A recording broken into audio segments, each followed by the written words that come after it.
Good morning, my brothers and sisters. Welcome to episode 34 of Be With Me. We're following Paul, and we're going to catch a glimpse of his heart.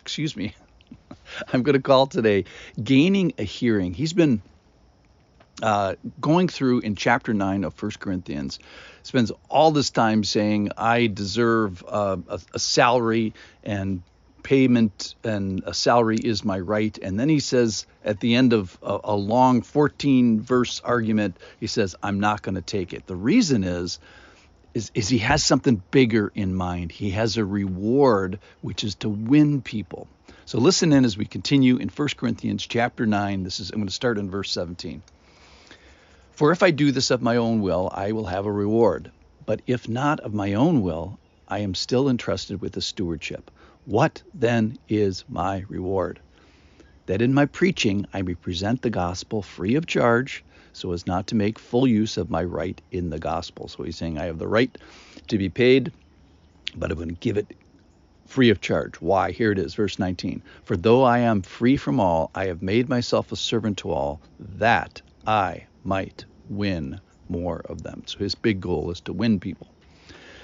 Verse 20, to the Jews I became a Jew in order to win the Jews. To those under the law I became as one under the law, though not being myself under the law, that I might win those under the law.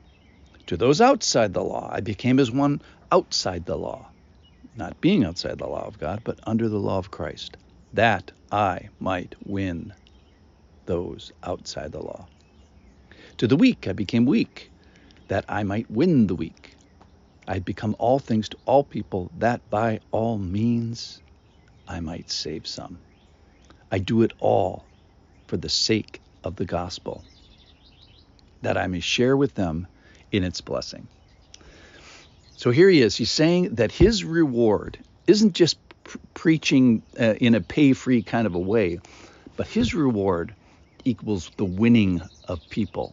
And so he's strategically thinking about people and how to gain a hearing, number one, and how to speak to them specifically, each group, the law group, the Jew group, the Gentile group, to the weak.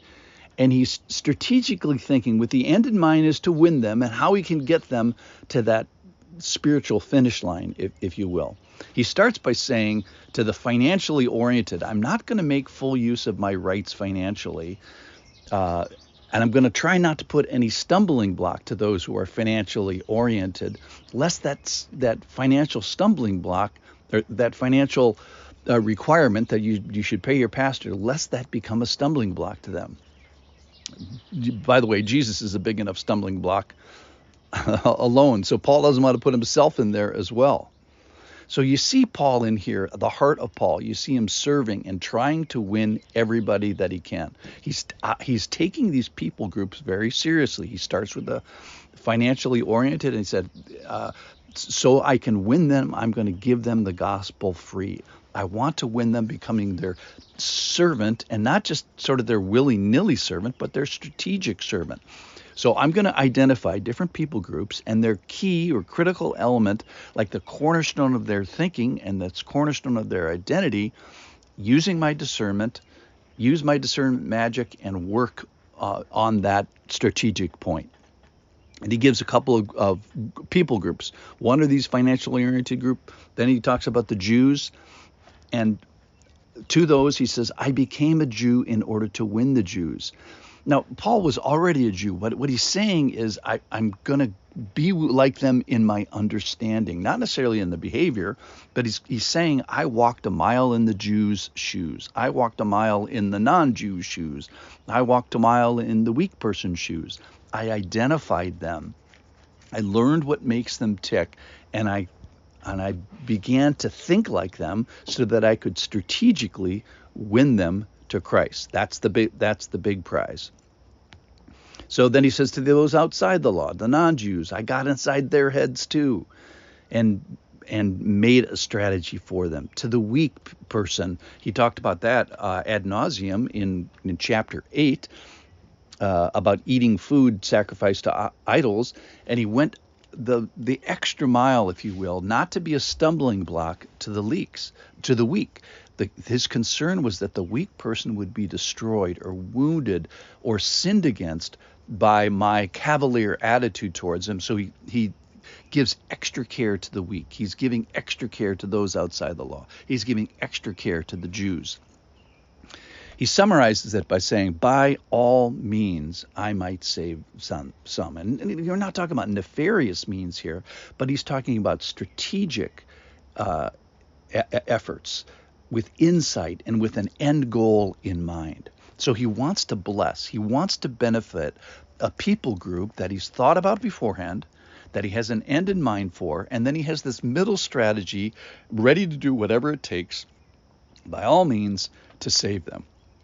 He takes it seriously, he gives effort, he gains a hearing, and he has a laser beam on others. So here's the practical points. Just there's a million here, but the one is, who are you trying to serve today? Is it your spouse? Is it a 2-year-old? Is it someone that's financially judgmental? Is it someone that's religiously judgmental? Is it someone that you serve an activity, share an activity with and an interest with? Who are the people, or who is the person you're trying to win, or maybe just keep? So for Paul, people were his prize. Are people your prize? Or is your prize fitness, or success, or adventure, or comfort, or entertainment, or knowledge, or power? For Paul, the prize was people. And it was such a prize that it wasn't a passive, just willy-nilly live your life and hope people show up. No, it was an active effort with the goal of winning people. So the question is, what people group or person are you strategically, sacrificially engaging with, maybe tolerating their foibles? Who are you trying for? Who are you trying to understand? Who are you trying to bless? Who are you trying to benefit? Who are you trying to win? So today, each day in this podcast, I like to think about ending up with something on your chest. Pin it to your chest. And here's the thought today, is I pray that the Lord would put a people group, or more specifically, a person on your heart. And that person, pinned to your chest today, make a strategy like Paul did. Thanks for listening.